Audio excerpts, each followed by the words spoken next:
नवी दिल्लीमध्ये एका कार्यक्रमामध्ये केंद्रीय मंत्री नितीन गडकरींनी रस्ते अपघाताची तक्रार करणारा एक मिश्किल किस्सा सांगितला।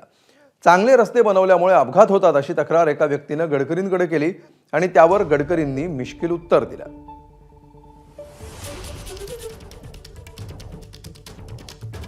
पास आए और उन्होंने मुझे कहा कि ये देश में एक्सीडेंट्स हो रहे हैं, इसके लिए आप जिम्मेदार हैं। तो मैंने उनको पूछा कि मैं कैसा जिम्मेदार हूँ। तो वो बड़े एक बहुत क्लास 1 बड़े ऑफिसर थे, हाईएस्ट। तो मैंने कहा मैं कैसे, बोला आप इतने अच्छे रोड बना रहे हैं, उसके कारण स्पीड बढ़ रही है, उसके कारण एक्सीडेंट हो रहे हैं। तो मैंने बोला एक काम करता हूँ, जो बना है उसमें हर 10 मीटर पे गड्ढे तैयार करता हूँ ताकि स्पीड पैदल व्यक्ति की उसकी एक हो जाएगी तो प्रॉब्लम नहीं आएंगे। अब ये दोनों प्रकार के आर्गुमेंट है। हमें रोड भी फास्ट चाहिए, स्पीड भी मेंटेन करनी है, रूल्स ऑफ द रोड को ध्यान करते हुए। एबीपी माझा, उघडा डोळे बघा नीट।